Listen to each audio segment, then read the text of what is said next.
PWI harus berdiri di depan, beriringan dengan banser. Bukan hanya kalian itu menjadi tentara-tentara kiai, kalau ada kiai ceramah diiring-iring, tapi harus siap untuk berperang melawan siapa saja yang akan merebut sejarah bangsa dan ingin menjajah orang-orang tua dan adik-adik kalian. Seseorang atau siapapun yang tidak punya sejarah, maka dia tidak akan memiliki masa depan yang disebut dengan nilai perjuangan, dan la mustaqbalalah, tidak memiliki masa depan. Nah, al-ashraf saniyah, alasannya ini pengungsi, mustajir, pengungsi, terusir mereka mengungsi.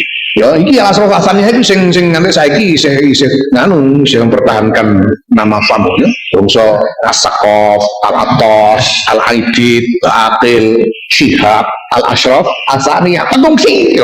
Pengungsi, ngene ngungsi. Ilmu nasab terputus 651 tahun, ilmu sejarah terputus 550 tahun, tes DNA melenceng DNA-nya G, sementara DNA-nya cucu Nabi yang lain J1. Dari akhlak jauh panggang daripada api.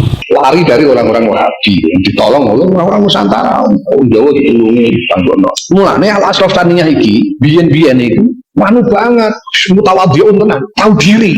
Al-ashraf saniyah biyen-biyen iki tahu diri betul. Pengungsi kok ngene, ngenger jaluk tulung. Nanti surah macam-macam yang penting ya. Nek wong Jawa butuh ya ditulungi, tapi ora terus berlagak memimpin orang Jawa, malah menghindar.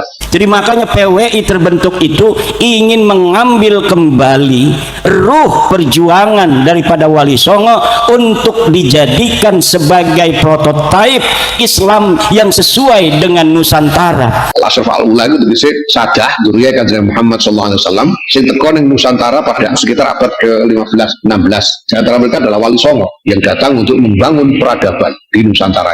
Al-Ashraf al-Ula datang ke Nusantara bukan karena lari, memang sengaja datang untuk berdakwah dan membangun peradaban. Ada orang yang mau kemudian merubah Islam di Indonesia untuk dicerabut dari akar budayanya sama sekali dengan budaya Nusantara leluhur kita yang luar biasa, mewariskan peradaban adiluhung. Sejarah kalau tidak diperingatkan akan mudah diambil orang, akan mudah diubah, akan mudah dipelintir-pelintir gitu ya. Karena Quran sendiri memberikan pelajaran bagi kita. Faksusil qasasa la'allahum yatafakkaru.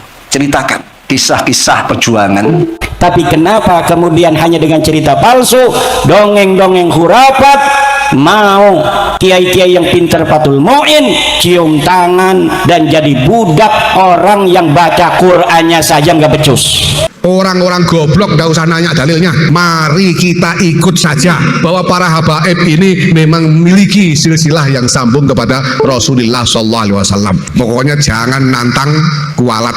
Dengan sebuah pemikiran baru merubah cara kita berpikir. Kenapa orang-orang bisa menjajah kita? Karena kita dicekoki dengan cara berpikir budak-budak terjajah. Nah sekarang PBNU sendiri menawarkan wacana tentang fikih peradaban. Kalau fikih peradaban ini yang kita inginkan adalah bagaimana Islam melihat masalah peradaban dan kemudian memberi tanggapan dari sudut pandang Islam. Kita belum punya tawaran tentang peradaban ini harus bagaimana. Kita masih harus mencari dan mengelaborasi. Dikatakan ulamanya, kiainya, mau sepinter apapun dia, maka tetap kalau dengan habaib dia akan rendah bila berhadapan dengan habaib.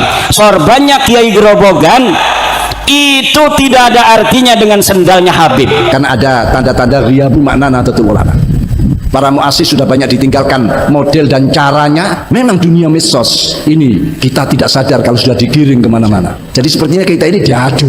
Ayo wis ngomong Sampean kalau melihat YouTube dan sebagainya, masya Allah sudah orang sudah ini warga Nahdien apa yang ucapannya sudah tidak terkontrol, mengumpat, menuduh. Orang-orang goblok gak usah nanya dalilnya. Jadi yang nantang minta kita sezaman mungkin dia tidak tahu atau bodoh. Kalau semua orang mempunyai mental kesatria, mental penuh kehormatan dan kemuliaan sebagai manusia, maka dia tidak akan mau dijadikan orang yang selalu menghormati bangsa lain padahal bangsanya lebih mulia, sejarahnya lebih tinggi dari peradaban bangsa lain tersebut. Dan habaib itu mulia memang ada di Indonesia. Orang kalau sudah dengar Habib itu alim enggak pokoknya Habib. Jadi lagi jasanya ulama Yaman itu luar biasa kayak itu. Tanpa ulama Yaman kita mungkin tidak mengenal ilmu. Kitab-kitab besar karena jasa-jasa besar dari para ulama Yaman.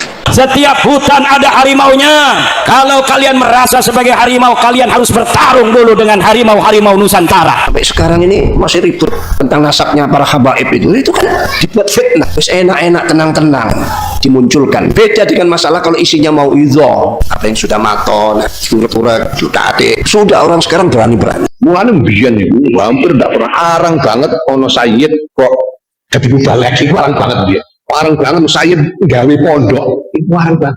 Mereka menempatkan diri sebagai orang-orang yang mengungsi karena terusir oleh orang tua. Nusantara ini penuh dengan orang-orang yang masuk Islam dengan perjuangan Wali Songo Indonesia. Sekarang banyak lah cabang-cabang yang sudah di luar tupoksi. Cabang sekarang terus di Jawa Tengah itu ngurusi nasab, ikut berpolemik. Padahal yang salah hanya orang satu dua saja, tapi dikebaui ya semua salah. Itu bukan watak Nahdlatul Ulama. Kemudian ini ono Sayyid Hamzah Sato, Insyaallah Sayyid Hamzah Sato dari generasi ini sekitar generasi ini Mbah Zubair awal abad ke-20. Jadi datang kemudian ngungsi ning Sedan. Iki Sayyid Hamzah Sato, masyaallah. Yo alim yo keramat. Ora kersa mulang ora kersa. Ana wong teko njaluk ditunggu-tunggu ngono tok. Ora kersa mulang. Mergo ngerti kowe ana kiai-kiai Jawa sing do mulang, do duwe pondok. Wong sing Sedan dhewe pirang-pirang kiai Jawa. Bagaimana Belanda itu bisa begitu panjang menjajah kita? Karena mereka punya cara untuk cara berpikir bangsa Indonesia tetap menjadi cara berpikir budak, cara berpikir dan mental-mental terjajah. TBNU dianggap belani habaib, menjadi jongosnya habaib, menjadi budaknya, menjadi anu Mbak Alawi. Kita tidak bela Mbak Alawi. Kasusnya kan dengan individualnya, dengan Habib A, Habib E, Habib ini. Ya Habib ini saja yang garap. Kenapa kok yang salah ini Habibnya, orangnya? Kok klannya atau organisasinya ini yang digarap? Berarti memang sudah punya tujuan untuk mengaburkan. Jika Grobogan tidak punya lagi putra-putranya, silahkan orang lain menjajah Grobogan, menghauli kotanya. Tapi selama Grobogan ini masih ada putra-putra yang akan menyayangi dan menjaganya, orang bangsa lain tidak bisa untuk menguasai kehormatan, kemuliaan di atas orang-orang Grobogan. Generasi yang lebih kemudian ono Sayyid Abdurrahman bin Hadar As-Saqqaf. Orang semua sering memanggon ning cabuan macul. Gawean mau midar mider mlebu kampung sing durung santri, golek kanca ning kono wis diakrabi, kanca dadi kanca akrab dijak ngaji ayo ngaji yuk. Jeneng piye? Ono ning teh. Ngaji nih ngaji mbak bisa. Ono gelem ngaji ayo ning masjid yuk kampung sampun masjid iki. Ono dadi masjid terus golekno santri sing gelem ngimami Jumatan ning kono. Ono saya imam. Sudah tidak usah ngomong banyak-banyak daripada kualat.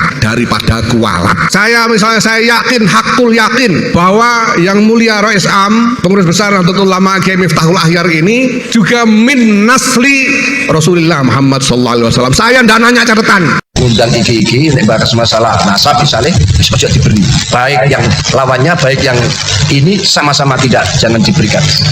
Akan terjadi kekhawatiran, kisrolan, terjadi keributan. Lalu keributan massal kasus 1998 akan bisa terulang, bahaya.